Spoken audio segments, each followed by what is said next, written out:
Have you ever clicked a button in an app and nothing happens? You're just sitting there, staring at the screen, wondering, hey, is this thing working? Did I break it?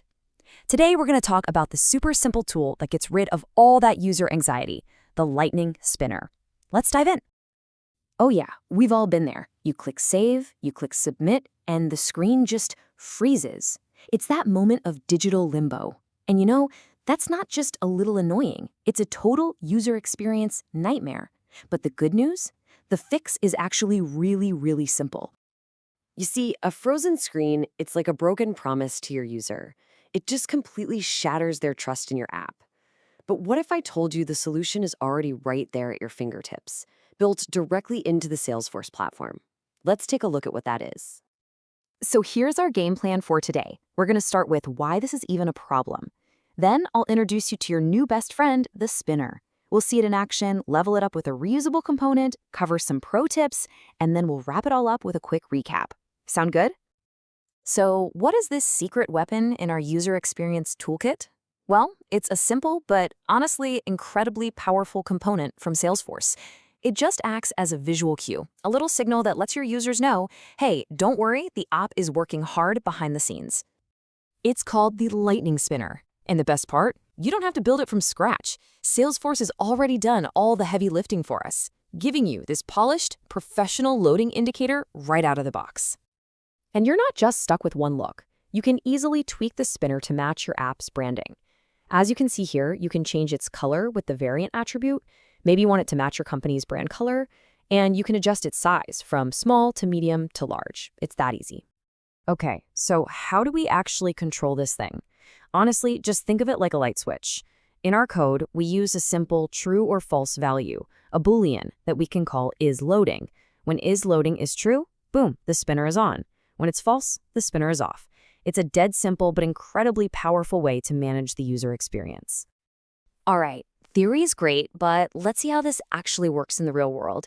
I'd say one of the most common places you're going to use a spinner is anytime your app has to talk to the server, like when it's fetching data or saving a record. So here's how it all plays out. The user clicks a button. The very first thing we do is flip our isLoading switch to true, and that spinner pops up. Now, while that spinner is spinning away, our app is busy in the background, talking to the server. And once that conversation is over, and this is key, whether it was successful or not, we flip that switch back to false and the spinner just vanishes. Now, let's peek at the code that makes this happen. We set isLoading to true right before we call the server. But the real hero of this story, the most important part, is the .finally block. This little piece of code is our absolute guarantee that no matter what happens, success, error, you name it, we will always set isLoading back to false. This means our users are never left staring at a spinner that just won't go away. I'm serious, that .finally block is your best friend. It's like a safety net. It catches any potential problems and makes sure your users always have a smooth experience. It's such a small thing, but man, it makes a huge difference.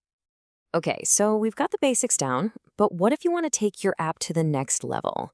What if you want a totally consistent, professional loading experience on every single page? Well, that's where a reusable spinner comes in.